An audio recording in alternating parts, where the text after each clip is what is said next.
আসসালামু আলাইকুম প্রিয় দর্শক, স্বাগত জানাচ্ছি আমার দেশ টপ নিউজের সঙ্গে আছি আরমান মুজাহিদ। শুরুতে জানবো সংবাদ শিরোনাম। কাকে ভোট দেবেন সিদ্ধান্ত নেননি 48%-এরও বেশি মানুষ। যত ষড়যন্ত্র হোক না কেন আমরা সফল হব, প্রত্যাশা তারেক রহমানের। আন্দোলনে নামছে জামায়াত, নতুন কর্মসূচির ঘোষণা।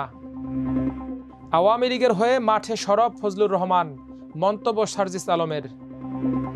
না ভোটের বিধান ফিরিয়ে আনা হয়েছে, জানালেন ইসি সানাউল্লাহ। দর্শক, এতক্ষণ শুনছিলেন সংবাদ শিরোনাম, এবার বিস্তারিত। আগামী সংসদ নির্বাচনে কাকে ভোট দেবেন সেই বিষয়ে এখনও সিদ্ধান্ত নেননি 48%-এরও বেশি মানুষ। চলতি বছরের জুলাইয়ে ব্র্যাক বিশ্ববিদ্যালয় ও BRAC institute of governance and development বা BIGDর জরিপে এমন তথ্য উঠে এসেছে। এই জরিপে সহায়তা করেছে বেসরকারি একটি ফোরাম, ভয়েস ফর রিফর্ম। সোমবার ঢাকায় এক অনুষ্ঠানে অন্তর্বর্তী সরকারের কাজের মূল্যায়ন, সংস্কার, নির্বাচন এবং রাজনৈতিক দলগুলোর জনপ্রিয়তা নিয়ে জরিপের ফল প্রকাশ করা হয়। এতে অংশগ্রহণ করেন 64 জেলার 5489 জন মানুষ, যাদের সবার বয়স 18 বছরের অধিক। এর মধ্যে 73% মানুষ গ্রামের এবং 27% শহরে বসবাসকারী মানুষ। জরিপে অংশগ্রহণকারী নারী ও পুরুষের অনুপাত যথাক্রমে 47 ও 53%। জরিপে দেখা যায়, যারা ভোট দেওয়ার বিষয়ে সিদ্ধান্ত নিয়েছেন তাদের মধ্যে 12% মানুষ বিএনপিকে, 10.4% মানুষ জামায়াত ইসলামীকে, 7.3% মানুষ আওয়ামী লীগকে এবং 2.8% মানুষ এনসিপিকে ভোট দিতে চান বলে জানিয়েছেন। 8 মাস আগে গত অক্টোবর মাসে একই প্রশ্ন করা হলে 16.30% মানুষ বিএনপিকে, 11.30% মানুষ জামায়াতকে এবং 2% মানুষ এনসিপিকে ভোট দেবেন বলে জানিয়েছিলেন। অর্থাৎ জরিপ অনুযায়ী 8 মাস পরে বিএনপি ও জামায়াত ইসলামীর ভোট কিছুটা কমলেও এনসিপির ভোট সামান্য বেড়েছে। জরিপে দেখা যায় 27 বছরের নিচে যাদের বয়স, তাদের মধ্যে বিএনপির চেয়ে বেশি সংখ্যক মানুষ জামায়াত ইসলামীকে ভোট দিতে চান। বয়স ভেদে দলগুলোর জনসমর্থন নিয়ে যে জরিপ ফলাফল উপস্থাপন করা হয়েছে তাতে দেখা যায় 27 বছরের নিচে 9% মানুষ বিএনপিকে, 12% মানুষ জামায়াত ইসলামীকে, 7% মানুষ আওয়ামী লীগকে, 4% মানুষ এনসিপিকে ভোট দিতে চান। আবার 28 থেকে 35 বছরের মধ্যে বিএনপি ও জামায়াতের জনপ্রিয়তা সমান দেখা গেছে, যাদের মধ্যে এই বয়সের 11% মানুষই বিএনপি ও জামায়াতকে ভোট দিতে চান। তবে 50-এর বেশি বয়সী মানুষের মধ্যে বিএনপির জনপ্রিয়তা কিছুটা বেশি লক্ষ্য করা গেছে। 50-ঊর্ধ্ব 16% মানুষ বিএনপি, 9% মানুষ জামায়াত, 7% মানুষ আওয়ামী লীগ এবং 4% মানুষের সমর্থন এনসিপির প্রতি। অন্যদিকে শিক্ষার স্তর ভেদে রাজনৈতিক দলগুলোর জনসমর্থনের বৈচিত্র্য লক্ষ্য করা গেছে। গ্রাজুয়েটদের মধ্যে বিএনপি ও জামায়াত উভয়ের প্রতি সমর্থন রয়েছে শতকরা 10% করে।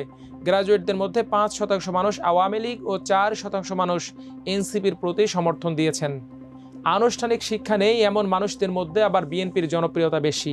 এই ক্যাটাগরিতে 14% মানুষের সমর্থন বিএনপির প্রতি, জামায়াতের প্রতি 9%, 7% আওয়ামী লীগের প্রতি, 2% মানুষের সমর্থন এনসিপির প্রতি।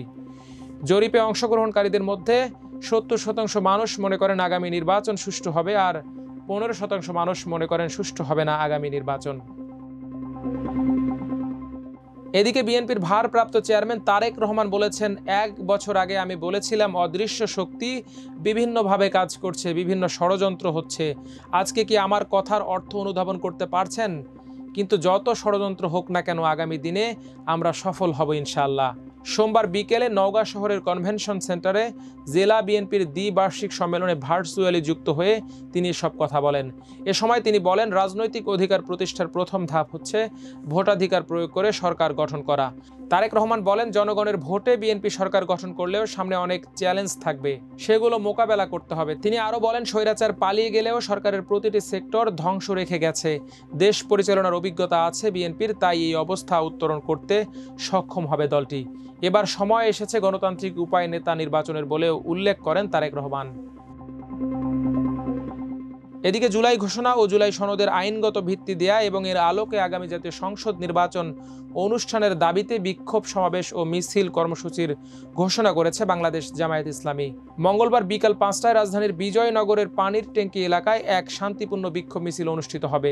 দলটির কেন্দ্রীয় প্রচার বিভাগের মুজিবুল আলম স্বাক্ষরিত এক সংবাদ বিজ্ঞপ্তিতে জানানো হয়, জুলাই জাতীয় ঘোষণাপত্র ও জুলাই জাতীয় সনদ এর আইনগত স্বীকৃতি প্রদান এবং এই সনদের ভিত্তিতে আগামী জাতীয় সংসদ নির্বাচন আয়োজনের দাবিতে এ কর্মসূচি পালিত হবে। বিক্ষোভ সমাবেশে প্রধান অতিথি হিসেবে উপস্থিত থাকবেন জামায়াত ইসলামীর নায়েবে আমির ও সাবেক এমপি ডক্টর সৈয়দ আবদুল্লাহ মোহাম্মদ তাহের। বিশেষ অতিথি হিসেবে উপস্থিত থাকবেন জামায়াতের সেক্রেটারি জেনারেল ও সাবেক এমপি অধ্যাপক মিয়া গোলাম পরওয়ার। আগামী জাতীয় সংসদ নির্বাচন যাতে অবাধ, সুষ্ঠু এবং গ্রহণযোগ্য হয় সে লক্ষ্যে কর্মসূচি সফল করার জন্য ঢাকা মহানগরী জামায়াত ইসলামীর সর্বস্তরের জনশক্তি ও মহানগরবাসীর প্রতি শান্তিপূর্ণ অংশগ্রহণের উদাত্ত আহ্বান জানানো হয়েছে।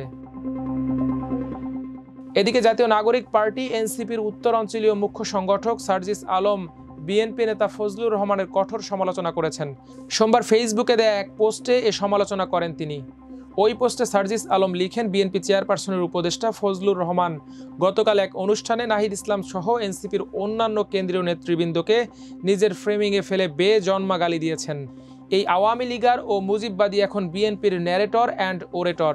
ফজলুর মতো বিএনপি নেতা গত কয়েক মাস ধরে গণহত্যাকারী আওয়ামী লীগের হয়ে মাঠে সরব থাকছে। যে ভাষা ও বয়ানে সে বিএনপির প্রতিনিধিত্ব করছে সে ভাষা ও বয়ান পুরোপুরি খুনি লীগের এবং তার বয়ান খুনি লীগের মিডিয়াগুলো হরদম প্রচার করে যাচ্ছে। তিনি আরও বলেন, সিনিয়র রাজনীতিবিদদের আমরা সম্মান করতে চাই, কিন্তু জনাব ফজলুর মতো পলিটিক্সে ন্যূনতম আদবের তোয়াক্কা না করা, ইনিয়ে বিনিয়ে ফেসিবাদের দালালি করা, গণ অভ্যুত্থানকে মেনে নিতে না পারা আওয়ামী এজেন্ডা বাস্তবায়নকারীদের বিরুদ্ধে ছাত্র জনতার ক্ষোভের বহিঃপ্রকাশের দায় তাদেরকেই নিতে হবে। পাল থেকে ছুটে যাওয়া লাগাম ছাড়া কয়েকজনের জন্য বিএনপি বারবার নিজেদেরকে প্রশ্নবিদ্ধ হতে দেখতে চায় কিনা সেই সিদ্ধান্ত বিএনপিকেই নিতে হবে। এদিকে গণপ্রতিনিধিত্ব আদেশ আরপিওর সংজ্ঞায় সশস্ত্র বাহিনী যুক্ত জোটবদ্ধ দলগুলোর নিজ প্রতীকে নির্বাচন এবং হলফনামায় মিথ্যা তথ্য দিয়ে এমপি হলেও পদ হারানো সহ একগুচ্ছ সুপারিশ চূড়ান্ত করেছে নির্বাচন কমিশন। সোমবার প্রধান নির্বাচন কমিশনারের সভাপতিত্বে কমিশন সভায় এ সিদ্ধান্ত হয়। পরে সাংবাদিকদের ব্রিফিংয়ে নির্বাচন কমিশনার আবুল ফজল মোহাম্মদ সানাউল্লাহ আরপিওর চূড়ান্ত হওয়ার কথা জানান।